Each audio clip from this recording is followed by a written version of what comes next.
Hi, welcome to 90% Knitting. This is episode 252, and I'm Lisa, also known as Fiber Nymph on Ravelry, Fiber Nymph on Instagram, as well as Fiber Nymph Dye Works on Instagram for my business. And there is a Fiber Nymph Dye Works group on Ravelry. There's a 90% Knitting group on Ravelry, which is where I'll put the show notes. And there's a Fiber Nymph Dye Works page on Facebook. Those are all the places that you can find me. Welcome. Today is Thursday, August 10th, and welcome to my new location. In general, this is a new location because I am coming to you for the first time from the mountain house. Everything is very different right now. This specific location where I'm at, I'm on our back deck. This was not where I originally thought I would record. Well, from up here, I thought I would be in this room, like behind me, this shingled area. That's the porch room. I post a lot from in there on Instagram, and there's a perfect spot that I really thought that would be where I would record from, and I probably will at some point. I just wasn't real sure of the lighting. Actually, there's almost too much light right there, too much natural light, and it really blew everything out when I was trying to test it. There's a couple other angles I could do, but you know what? It is beautiful out this morning, and it's just so pretty here. And so I would here, let me try turning the camera just to show you the view. I don't know how well you're going to be able to see this with how the sun is and the lighting, but that's our backyard. And then this goes over towards the side. Yeah, I really can't tell what you were able to see. You might have been able to see the roof of our one shed. But anyway, I thought I would come out here. We don't spend a whole lot of time out here because this deck actually needs to be rebuilt. There are like boards popping it up and everything. But I have my chair out here, and I bring my spinning wheel out sometimes when it's cool enough. And right now it's about 9 in the morning, and the sun does not come up over the very tall trees to the east of me here, the east side of our yard. The sun won't be up over that probably for another hour. I'm hoping, fingers crossed, that it does not hit mid-recording, because then we will have way too much light right here. But we're going to go with this for right now, and I'm going to take advantage of the fact that it was like in the high 50s this morning when we woke up, and it's still nice and chilly, hence the sweater. I love this. It's August, and it is like this. This is fabulous. I'm just eating it up. Anyway, lots of changes have taken place in the past week since I talked to you last. If you follow me on either of the Facebook accounts, but I think not Facebook, Instagram accounts, you probably, especially my personal one, the Fiber Nymph account, you may have followed along with all of my carloads of stuff that was coming up here over the weekend. We made 3 trips. 2, I had my car completely packed. The third one, which was actually the second one in the middle, my car was completely packed, and our utility trailer had a bunch of furniture, like my cubbies and all that stuff on it. It was a lot of work getting everything up here and set up. At some point, I will give you a tour of like the new yarn room and my office, although my office really isn't very exciting, and it's quite dark in there because it's a middle bedroom, and there's like one window, and it's a log home, and so the walls are quite dark. Not perfect for recording at all. And you'll definitely see the porch room, my happy spot. That's what I always call it, my happy place. But this is my happy place too, and actually just being up here is my happy place. I love being here. We're in the back of the house right now, just as an explanation, so hopefully we will not hear too much road traffic. I thought about recording from the front yard because I have a swing out there, and it's very pretty up there, but it's fairly closer to the road, and we're not on a main road by any stretch, but it's a well-traveled road throughout the day, and so you can sometimes hear, like right now, I can hear them. I don't know if you can hear them. The other thing you might be able to hear though is cows, because just down the road to the, I guess that's the, I don't know if this is north, south, or east. I guess that's west. My directions are still a little shaky up here. Anyway, to the west, like maybe a half a mile, there is a cattle farm. I guess it's cattle. They're not dairy, so I guess if they're cows, it's beef. A beef farm, I don't know. Anyway, there's cows, and sometimes lots of them get going all at the same time, and you just hear cows mooing like crazy, and it echoes pretty well because there's sort of a valley behind us. So if you hear a lot of cows mooing, that's what that is. Hopefully they will behave. And you might hear Muffin jingling around. She's in the porch room. I left the door open. She sometimes likes coming out here with me, and other times she's afraid to walk through the door because she's Muffin. So we'll see what she wants to do. Anyway, this is where we're at today. And yeah, so let's get started. I do have some knitting to talk about. It's been, you know, a busy week otherwise, so there's not a whole ton of knitting, but I'll show you what I have. And this is a project I'm not sure if you've ever even seen before. This is a hat. There. I think the color may be a little off out here. It's nice and bright, but the color, I may have to do try to do some color adjusting. The other thing, I'm recording on my new laptop with new software. So this is also a crapshoot. But what I can't find is any type of menu that lets me adjust things as I'm recording. Like I can't zoom, and I don't even know, I mean it's focusing pretty well, so it's got some sort of autofocus feature, but the only way to zoom is like to move it closer to me. So I'm straddling these bins that I have it sitting on. I don't know, it's a little weird, but we're going with it for this week. Anyway, I apologize for any odd color, and I hope the sound is okay. It was okay when I did my test recording the other day, but I did that inside. I don't know how it's going to be outside. We'll see. Please just bear with me as things shake out through this move and transition. Anyway, hat. I was calling it my leftovers hat to knit while watching TV, or some really weird long name. And I started it probably a couple of months ago and then just left it languish because I wasn't really into it. And I picked it up the other day. I just knew I was going to use scraps, and that's what this is. This is all my yarn, Fiber Nymph Dye Works Cozy, the worsted weight base.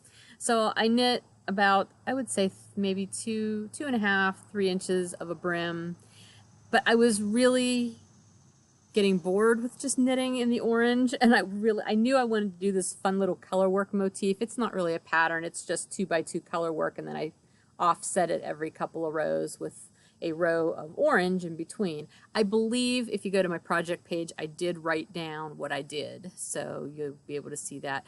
And I can actually see one place where I forgot to put the row of orange in between. Whatever.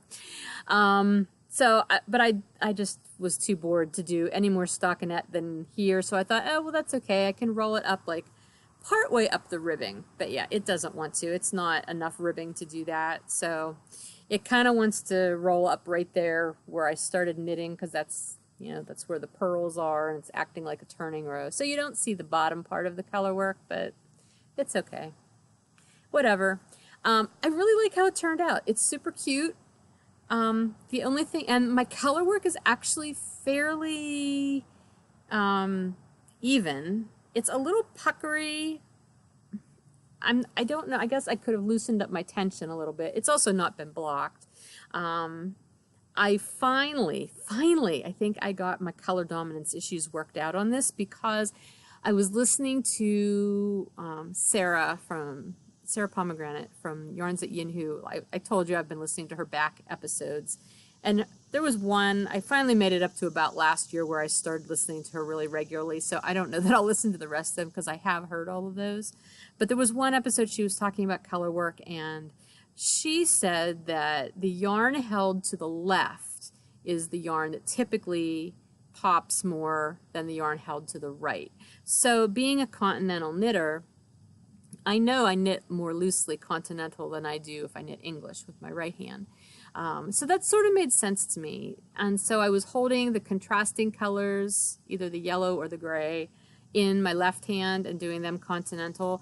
And I basically was practicing with my right hand, because usually I just hold it in my hands, loop it around, or between my fingers, loop it around, knit, push the yarn, push the stitches and everything. I've never found a comfortable way to tension yarn on my right hand and like flick. You know how some people flick their yarn with their index finger on their right hand when they're knitting English?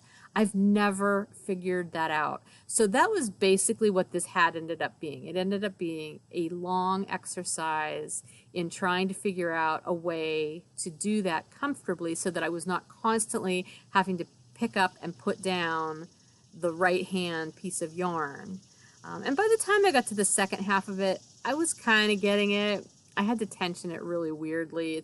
I thought, well, maybe if I just did the reverse of what I do in my left hand knitting continental, but that doesn't work because I hold my hand differently with the left needle than I do with the right, which would be way easier to show you if I had actual knitting in my hand, but I don't.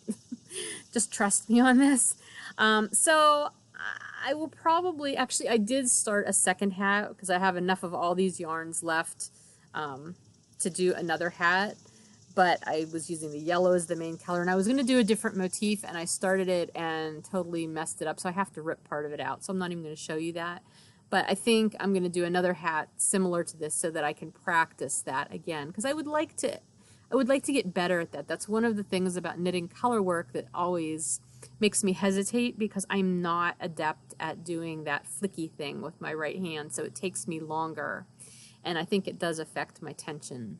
So anyway, but this is basically just a leftovers hat. It will probably go into my charity hat bin because it does not fit me. That's the other thing. I cast on my regular like 86 stitches for a regular stockinette hat.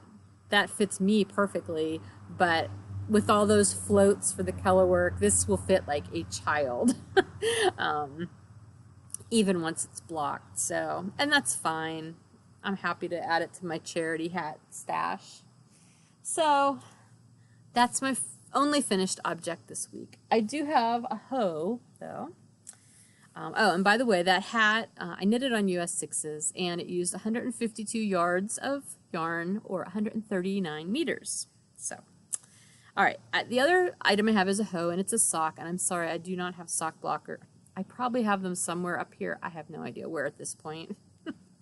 Lots of things are not unpacked yet. But anyway, it's my first Bold Berry Swirl sock, which this was originally called the Bold Berry Splash Pad Parfait sock, Parfait Swirl. It was a really long name, kind of cumbersome. But it was my exclusive colorway that I did for the Down Cellar Studios Splash Pad party this year. And so now that that's over, I do have some in the shop.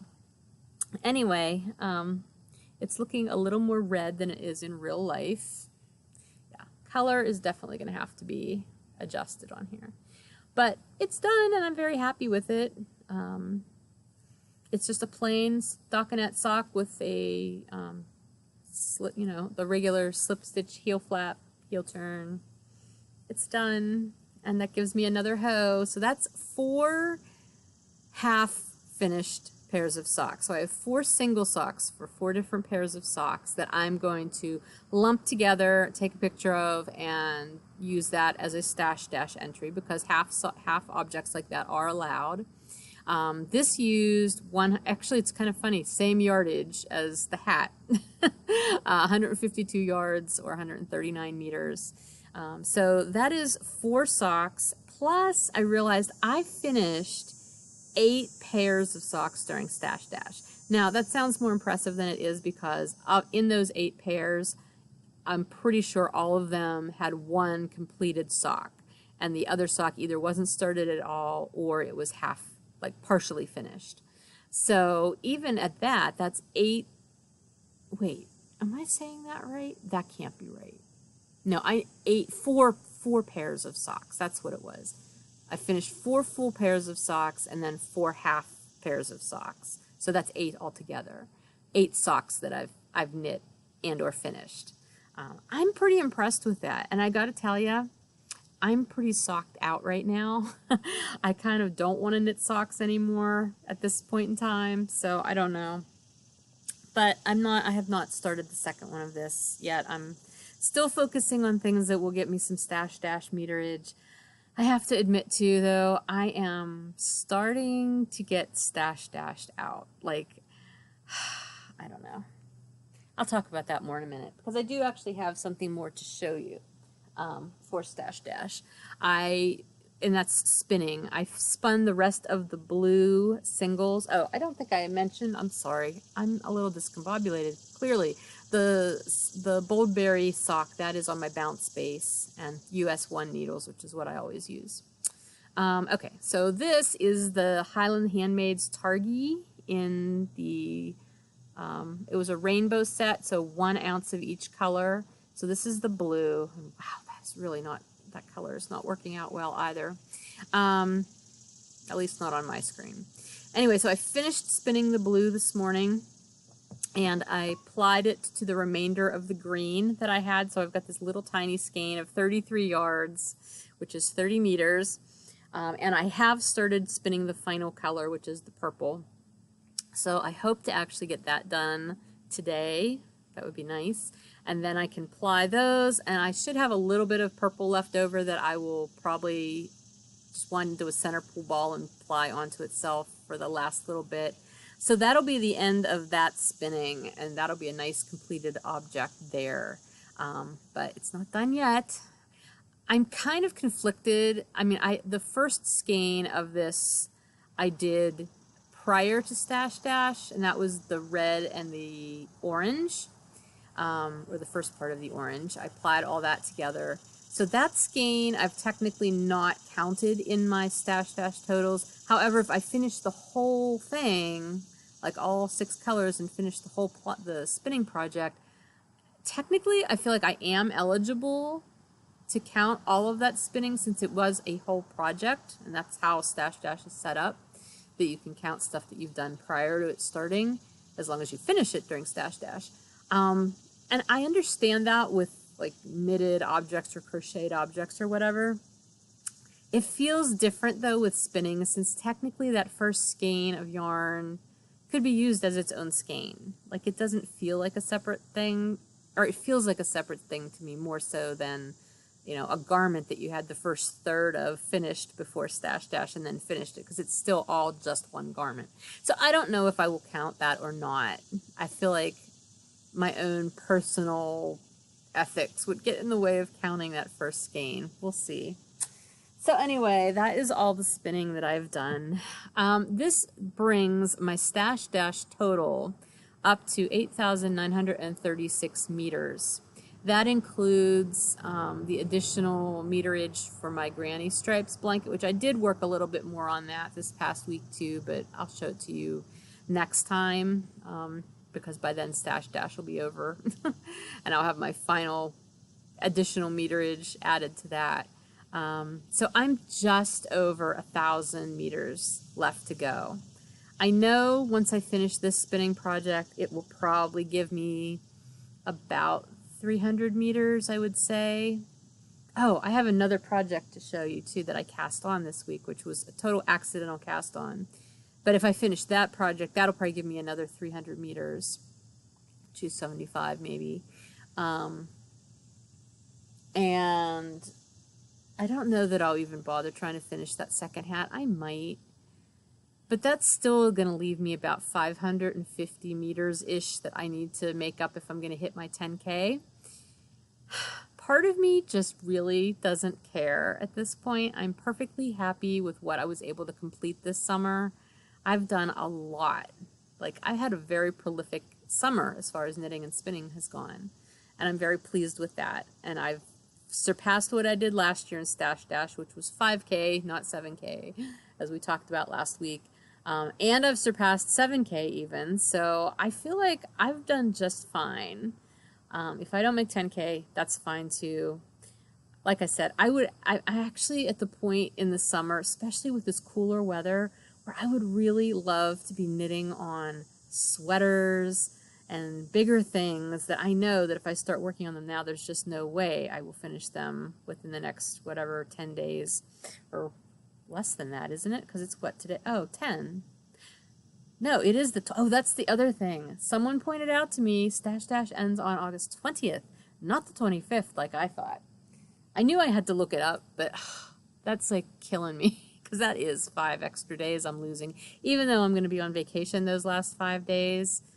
So I really, whatever I'm going to get done for Stash Dash needs to be done before I leave. I will have the whole day of the 19th, which is mostly going to be driving time, and I will probably be the one riding most of the time as opposed to being the driver. So that could be some like last minute Stash Dash meterage, but honestly, I don't want to depend on that. I'm good with where I'm at. It's been a good summer. I love the motivation I get from Stash Dash every year. So I'm fine with where I'm at. And who knows, maybe next year I will be crazy and try for 10K again. Who knows? But this year I'm good with what I did. Anyway, let me show you this last project that I cast on. One of the side effects of moving my studio and all of my personal stash, which I consider part of my studio because it's what I use to knit and design and things like that. But one of the side effects of physically having to touch each and every skein of yarn that I own is that I find things that I'm like, oh, I forgot I had that, or oh, I really want to use something like that, or oh, I want to do something with that, you know? And that was the case with these 7 little mini skeins of yarn that I purchased at Maryland Sheep and Wool back in 2015, the year that Melissa and I went together. I don't think she bought these. She bought other mini skeins, and I want to say they had some sort of dog hair or something in the fiber. I feel like it was something really different like that. Anyway, I'm pretty sure she's used hers already. But anyway, this yarn was from Still River Mill, which is in Eastford, Connecticut. And this is only 3 of them. There's a yellow, a nice turquoisey blue, and then a purple. But I bought 7, and I've already used the first 3, and I'm in the middle of the 4th one. So basically, I just cast on a cowl. And the reason I bought this, okay, it's called Yakaboo Worsted. And it's just, and I don't think, they did not have full skeins of this that I remember. And I looked on Ravelry, and it was only listed as these little mini skeins. There's 30 yards on these. But the Yakaboo, it's 10 grams, 30 yards. So altogether I have 7 times, oh boy, I think I miscalculated that. So I was thinking I would have, yeah, I totally miscalculated that in my mind. I need more meterage for Stash Dash because this isn't going to be as much as I thought it was. Anyways, 7 times 3 is 21, so 210 yards, so that's less than that, meters. Anyway, I bought this because it's 40% yak, 40% merino, and 20% bamboo. It's such a unique blend, and it's soft, although as I'm knitting it up, I'm realizing it's not quite as soft as I would have expected it to be. Now, it does have the slightest hint of a sheen from the bamboo, and the merino, obviously, merino is usually pretty soft. I've never really knit with yak before. I'm not even sure if I've spun with it. I think I have some fiber in there that has some yak content. Anyway, it's not quite as soft as I was expecting it to be, but it's definitely next to skin soft. So, yeah, it'll be great as a cowl. I cast on 100 stitches, and I'm basically just knitting until the color's gone, and then at the when I get to the end and I have like maybe 18 inches left, I'm adding in the next color, and I'm doing this just, there, you can see that pretty well actually, where the blue and the purple come together. I'm just doing this 5 repeat of knit 2 in the new color, knit 2 in the old color, knit 2 in the new color, knit 2 in the old color, 5 times. So it's like these little teeth. And that's all I'm doing, and then I'm continuing with the new color. And then whenever I get to the next transition, you can't see it quite as well with the blue and the green. Wherever that 18 inches ends up on that round, it doesn't have to be at the same spot. I'm just doing that again. I don't know why, just like for some interest, because the whole rest of it is just stockinette. And I need something to amuse myself with. What I did do though, and I learned a new skill in doing this, is I cast on with an I-cord cast on. I've never done an I-cord cast on before. And I did that because, again, I believe it was Sarah from Yarns at Yin who talked about using I-cord cast-ons for things, and I've never done one, and I thought, you know what, I'm going to look into that. So I looked up a YouTube video, and it was the Very Pink Knits tutorial on doing an I-cord cast-on. And what she showed in the sample right off the bat was the fact that when you do an I-cord cast-on, your stockinette doesn't roll. And I thought, that's awesome, because my only other option would have been to do ribbing or seed stitch, and I didn't feel like doing that with this. Now, what is very interesting is when you do the I-cord cast-on, which was super easy, by the way, it's slow going. Like, I can do a long-tailed cast-on, like, really fast. This was very time-consuming. But on the inside, you can especially see it. Your row of stitches that you get, your live stitches after the I-cord cast-on is done, are quite, at least mine are, they're very elongated. And I don't know why that is, if it was just my technique or if it's just a byproduct of doing that kind of cast-on. And I was worried because I thought, oh, is that how loose the fabric's going to be? But then once I started knitting the rest of the fabric, it's fine. I'm using US 6s. This does say it's worsted, but being 30 yards for 10 grams, that would be 300 yards for 100 grams. And that is lighter than worsted in my estimation. That's more of almost closer to well, it's definitely between a DK and a sport. I would say it's closer to a sport, but whatever. It's my computer's telling me to update things. I don't want to do that. It's knitting up fine. I mean, on the 6s, I mean, I don't know that I would want to do a really warm garment out of this, but since this is going to end up probably being about 14 inches long and it's going to be scrunched up around my neck, it'll be plenty warm. So anyway, that's what I'm doing. I do not have a project page up yet for this on Ravelry. I will try to put one up, though, before I get the show notes up. But it's fun. It's a fun, easy little mindless project, and it'll give me a little bit more meterage, which, again, I'm just so underwhelmed about adding more meterage to life at this point. It's just like, I just want to knit and enjoy it. So, okay, those are all the projects. Knit along. The year in the life of a knitter, knit along. We're in August. I'm still waiting to hear from a couple of the July winners who have not gotten back to me. There's still a few prizes available. I have been updating the prize list in the show notes from last time, so if you are still one of the winners who has not claimed a prize, check that list out and see what's available. Both of the pattern prizes are still available, which I was really surprised that nobody claimed those sooner because they are both wonderful. But they're there. The necklace is one of them, the necklace kit, and then I can't remember what the fourth one is that's still available. But anyway, if you're one of the winners, please check that list and let me know what you would like. We did have a question about the July challenge, and that's the Almost Anything Goes challenge. In the guidelines for that, I listed that you had to use 100 yards of yarn per project. Or a half yard of fabric if you're sewing. And someone asked if the 100 yards could be cumulative if you're doing like multiple projects that you're going to post as one finished object. The example they gave was like baby hats. Like if you did a couple of baby hats and that, combined was 100, did that count? And I had to say no, because the guidelines do stipulate that it's per project. So, unfortunately, no. Now, if it's a pair of socks or a pair of mittens, then obviously yes, because it's a pair. That's a finished pair. But 2 hats put together, I can't. We're not going to do that this time. So, I'm sorry. It has to be a minimum of 100 yards per project for the August challenge. Did I say July challenge? I may have said July challenge, actually, because I still have July challenge written in my notes. And it should say August challenge. I will fix that right now, so I don't keep saying that over and over. Okay.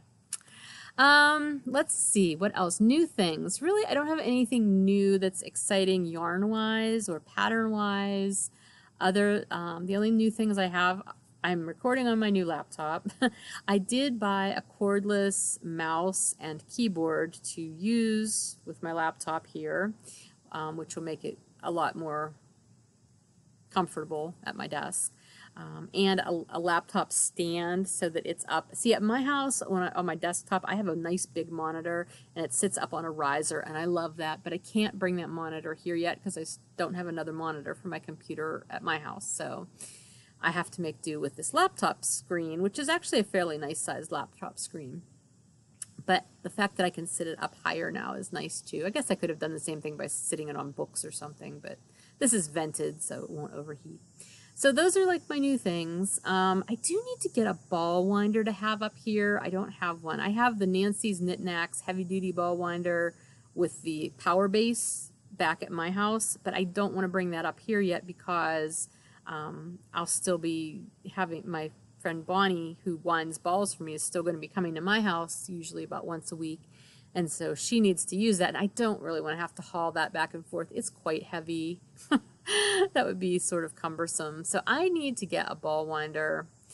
I don't want to spend the money it would cost to get another heavy duty ball winder with power base for up here. That would be silly. I don't know.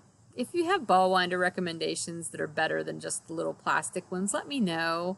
Because I really would like one that's better than just a plain old plastic royal ball winder, but isn't hundreds and hundreds of dollars. So we'll see. But I'd love some recommendations if you have any. Let's talk about 10% here. Well, okay, we'll start with back at my house, because if you remember last week when I recorded, I was in the middle of a week of staying at my house because my son, who doesn't live with me because I live here. It's so confusing. But he was away for 10 days on a trip. And so I was staying there so I could take care of the cat and everything. And I was also working there. Bill and I poured a new front porch at my house. Yeah, that was 2 different concrete days, but we got that done. So the porch is finished as far as the concrete work. Well, actually, he still has to pour a step, but that is small potatoes compared to everything else. He still has to put some posts up and redo the soffit and everything, but the actual concrete work is finished. So that's done. We did work in Chris's bedroom and got that mostly finished. It's all, the drop ceiling has been replaced. I primed and did 2 coats of paint, so it's all painted the most boring color in the world. Cream in my coffee. And that's the color I'm going to be painting all the bedrooms at my house. And it's killing me because it's the most boring color in the world. But it's apparently what people like to see whenever you're selling a house. So that's done. I still need to paint his doors. I didn't buy the paint for that at the time, so I still needed to do those for the closet and the door to the room. But I'll probably do that this weekend, so that'll be done. So yeah, everything's coming along. So that was there. Now here, as I said, it took 3 loads to get everything up here. There's still some other things I need to bring up so that I'm fully functional up here, but for the most part, everything's here. If you follow the Fibernymph Dye Works Instagram account, you will find a video, a short little 1-minute video that I did, I think yesterday, of the new dyeing area. I gave like a real quick little tour because it was my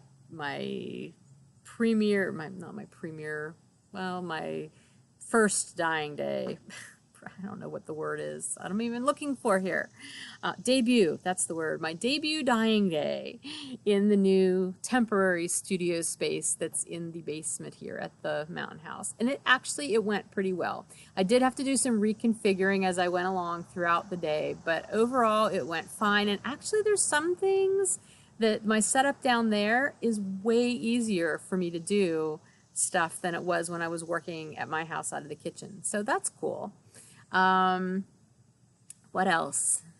Yeah, I mean, it went fine. It's funny because I've kind of got certain things scattered out, and I didn't put everything in the video because nobody wants to see like the storage area of our basement, which is sort of the walkway to the storage areas where I have the drying area set up, and like all of my yarn bins that have the pre-wound, sorry, I heard a noise, that have the yarn that's already been wound into striping patterns.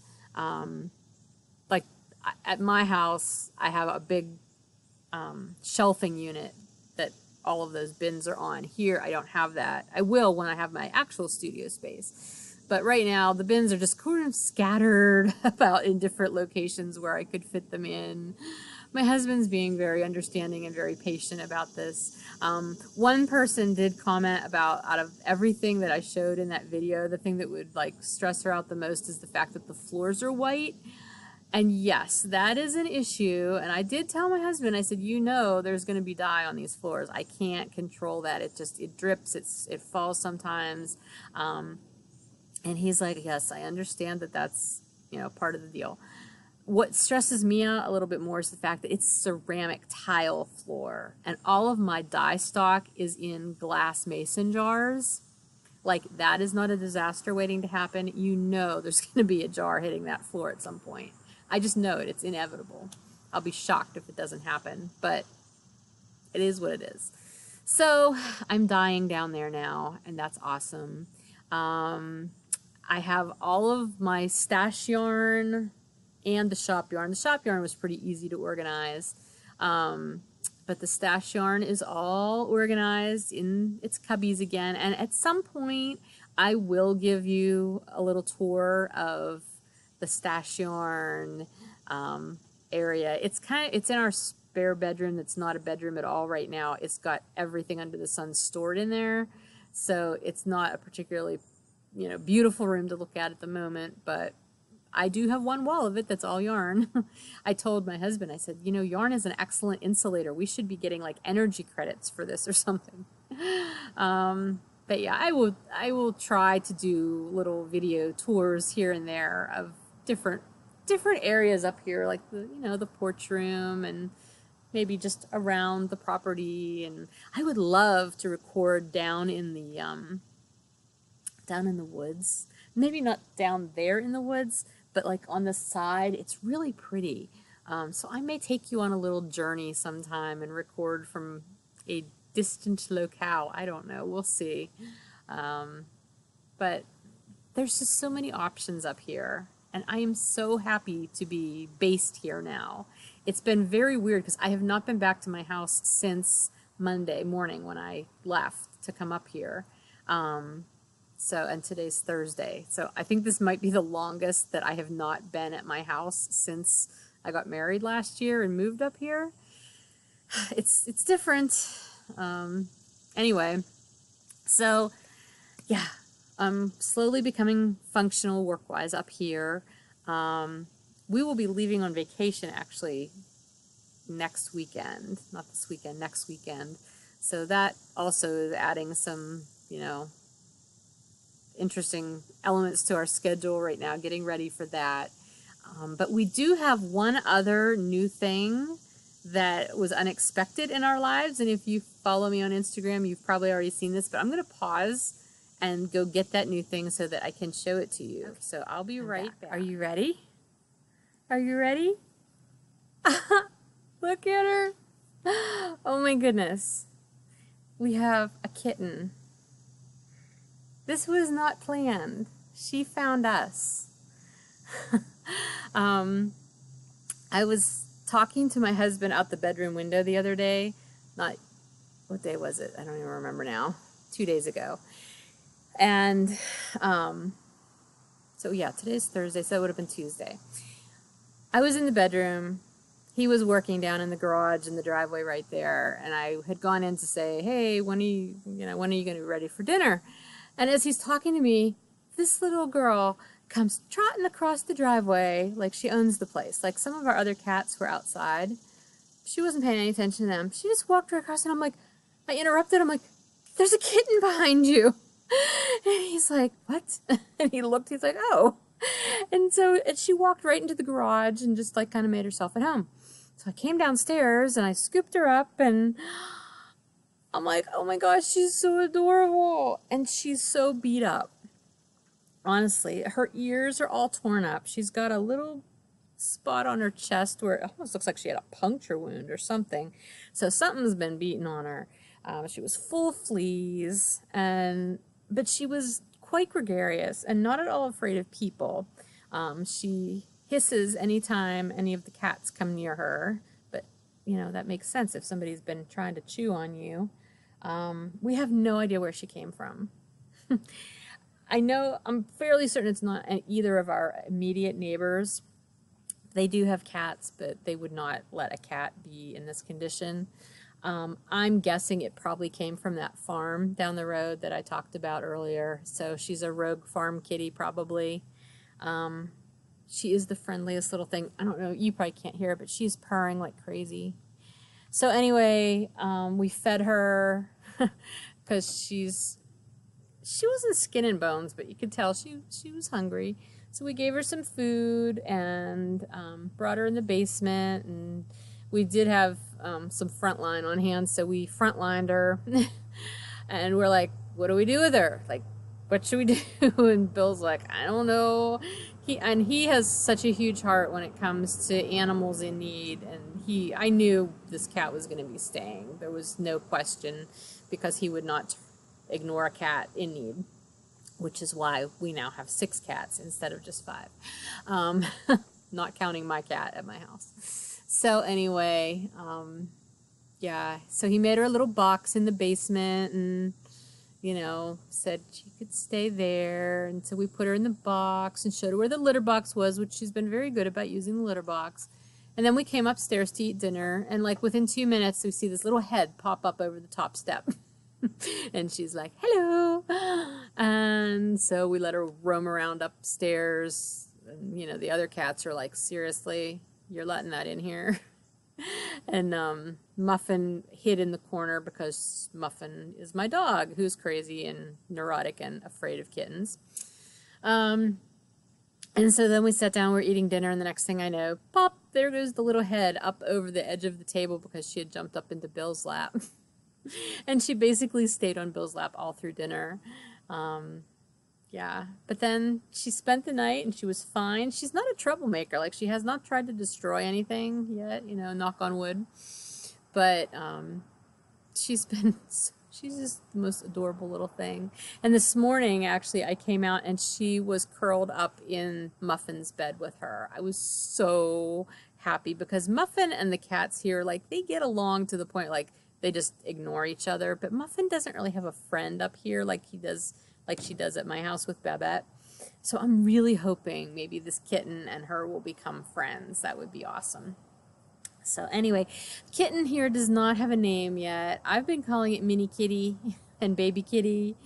Bill wanted to call it Susan this morning. I'm like, what? No, not Susan. Sarah. I don't know. Something about a Bob Dylan song. I'm like, I don't know. Something like Calico Dress. I think Sarah's kind of a weird name for a cat.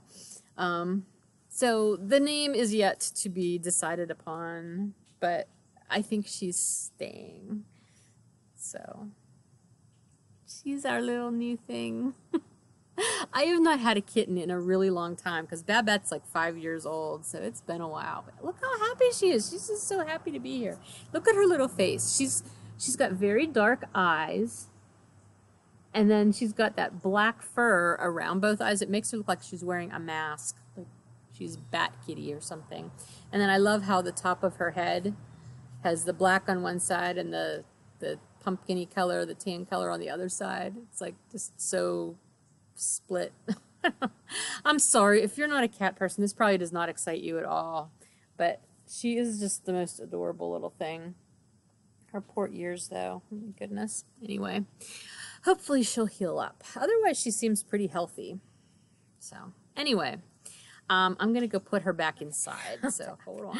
We decided it might be better to just keep her inside until she figures out on her own how to use the cat door in the basement. She's really little. We're guessing she's probably about, well, originally we thought she was probably about 8 weeks old, but then I weighed her. She's like 2.6 pounds. And on the little kitty weight chart that I found online, that's more in line on the low end with like maybe a 10 or 11 week old cat. So I don't know. She's super cute though. Didn't take long. Bill's like smitten with her. I love a man who loves cats, because some men are like, ooh, cats, you know, like the fact that this man willingly had 5 cats of his own before I met him, like, just made my heart melt. So anyway, all right, enough about the kitty. Let's talk about shop news. There is a little bit. First of all, the Legends, Myths, and Fairy Tales Club shipment for August will ship out after I get back from vacation. I will most likely have all of the yarn dyed and reskeined before I go, but I will probably not have enough time to get it all labeled and the letter written that goes with it before I leave. So I get back from vacation on the 27th, so those last few days of the month, because I always ship within the last week of the month, and the last week meaning the last 7 days of the month, that is when those will ship out, and I'll get them shipped out as soon as possible after I get back from vacation. Let's see, the summertime cal is still going on, and oh my goodness, I have to apologize. The finished object thread for August. I thought I was being really clever and ahead of the game. I set the thread up like the day before the 1st of August, and I had it locked, and I thought I'll unlock it first thing in the morning, and I totally forgot. And it has been locked ever since until I think yesterday or maybe the day before, and somebody's like, hey, are you gonna unlock that? They didn't say it that way, but that was me in my brain like, I can't believe I did that. So that thread is now unlocked for the August, the last month of the summertime cal. And I know a lot of you guys are working on stuff, so the thread's open now for whenever you're finished. I'm so sorry though if that confused you or if you had wanted to post something prior to now. Anyway, August is the speckles or sock blanks month, so I hope you're enjoying what you're knitting. Let's see. There is going to be a shop update. There is not going to be a shop update on Friday, though. That would have been crazy for me to even think I could have done that with all of this moving stuff going on. So the update, this next update will be on Monday, August 14th at 6 p.m. Eastern. So same time. Okay, just so there will be the update on Monday. I will have more of the S'more Swirls colorway. Thank you so much for your reception to that colorway. That was super popular. It all sold out. So I do have more of that dyed up already. It'll be on Bounce. I have some on Bedazzled, and I believe I have more on DK. Either DK or Worsted. I always get them confused until I look at them again. So anyway, there will be some heavyweight plus some fingering weight plus sparkly this time. So that is the S'more Swirl colorway. I did a couple of what I did for the last show. They were gradients. They were like dark to another color, like dark to Merlot fade colorways and the autumn fade colorways that I did as gradients. I did a couple of those as stripes this time, just because I think they'll look really neat as stripes, so you can be looking for those. I also did some more sock blanks, similar to one of the ones that I did for those kits that I had last time, the bags by Bling Your String and the coordinating yarn. Thank you for your enthusiasm over those too. I think there's only one left in the shop. A bunch of them sold out like within the first 3 minutes of the shop update last week. But there was one in particular, one sock blank that it was on a picture that I had taken of my drying area when I was still back at my house because I had to move my drying area to my daughter's room. But one of the sock blanks was drying in there and it looked tie-dyed. It was not tie-dyed. It was my regular, like my resist dye that I used, but the way I did the resist, it looked tie-dyed, and people went crazy over that when they saw the sock blank. So I actually did some more sock blanks in that same fashion. They're not in the same colors though. I did some that are a little bright. So they're just big resist patches down the middle of the sock blank.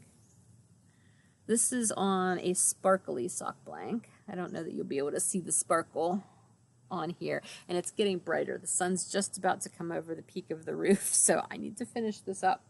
But I have one of those on sparkle in those colors, and then another one on the regular. Same colors, they're in a different configuration.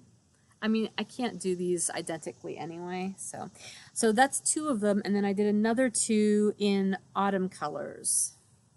So, and I know these colors are not coming out true at the moment, but hopefully you're getting a good idea. So these are like rusty reds, golds, greens, browns. So I have one of those on sparkle and one of those on non-sparkle as well. So those will be in the shop this week. I do plan to do some of the hand-painted ones with the leaves like I used for my one sock. I'm going to try to get those done for the next update, which won't be until after my vacation. But I'm waiting for sock blanks to come. I just ordered more, so. But they will be coming because I know you guys are waiting for those too. All right, so there are those. There will be outdoorsy kits, okay? So for that little headband and cowl thing that I designed recently, I will have kits both in fingering weight and worsted weight, so those will be in the shop. And I am going to put 10 Knitter's Choice pre-order spots in the shop this week. And what that will be is you can choose the colorway of your choice. There will be different price options in the drop-down menu depending on if you want like a, you know, a variegated and speckled colorway versus a self-striping colorway. There will be also a division between like if you want a colorway that has 4 or fewer stripes versus 5 or more stripes.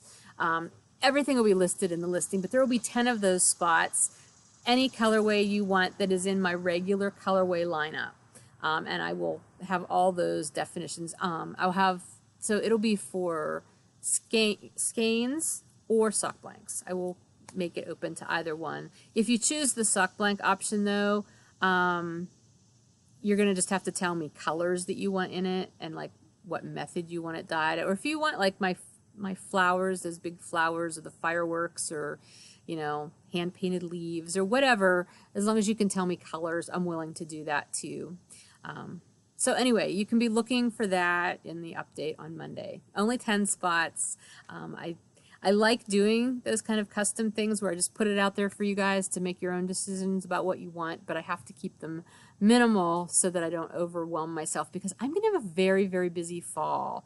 I've got a lot going on. I just found out that I have been accepted as a vendor at the Indie Knit and Spin Show that will be in November here in Pittsburgh.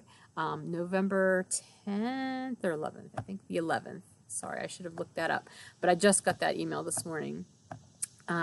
Yeah, the 11th of November here in Pittsburgh. It's being organized by Hip Strings now. Cozy makes Cosette Cornelius Bates. She's the one who's organized it for like the past 7 years, ever since it's had started. But she has now retired from doing that, and the people from Hip Strings are organizing it now. So I was glad that they were still wanting me to be a part of it because I love that show, and it's been a wonderful show to do. So anyway, that's 2 more shows I've got yet this year. So there will be the Rags show in October in Delmont, which is close to me, and the Indie Knit and Spin show in November. So those shows, plus I've got wholesale stuff that I'm going to be doing. They're small wholesale orders, but still they fill in and they're wonderful. I love doing them for small shops. I've got all of those Christmas, the holiday countdown mini sets that I'm working on starting to put together so that I can ship those out to you guys. There will be that 1 more week of pre-orders in the first week of September too. Don't forget, if you didn't get in on it before, they will be up again. Unfortunately, those won't be discounted, but you can still get one if you want one. But anyway, just a lot going on. I'm so happy about that. It's going to be a great way to finish out my year. So, and here in my new location. So everything seems to be coming together. I hope it is for you too. Anyway, I'm going to go. I have no idea cumulatively how long I have been recording because, again, new software, it doesn't show me everything the way the old one did. But I'm going to work on getting this processed, and I am sorry if I have not been looking directly at the camera as much as I normally do. I try to make sure I do that, and with my other camera it was way easier, but like my little preview picture is off to the side here, and it's different. Anyway, again, I just beg your patience as I work out where the best place will be to record up here. Again, I'll probably change locations a few times until I find a good place or a good couple of places I can switch off. I love the fact that I was able to be outside today, though, because it is very pretty here. I know that, like, the background hasn't been in focus, but it's pretty. Trust me, there's trees. Anyway, I'm gonna go because I don't have anything else noteworthy to say, and I could just sit here and babble. But the sun is going to be like encroaching, like it's already like 2 feet to my left, so I need to stop. Have a lovely rest of your week and a great weekend. I'm not sure if I'm going to get to do another full episode before I go on vacation. Hopefully I will, but maybe, I don't know. So if you don't hear from me again, trust me, I will be active on Instagram, both accounts, while I'm away on vacation. Actually, while I'm on vacation, I'll probably be most active on my just Fiber Nymph, my personal account on Instagram. And again, I've mentioned this before, but that one I actually have to approve you. So as long as I can see that you're a knitter, I will approve you. But I do get weird, like, follow requests from, like, guys looking for wives or something. I don't know. It's weird. I don't know how they even find me. But anyway, like, those I don't accept. Yeah. But yeah, check in with me on Instagram. And I will see you the next time I get to record. Or actually, you'll see me. I won't see you. This is so one-sided. Anyway, have a great time doing whatever you're doing this week, and I will talk to you soon. Bye.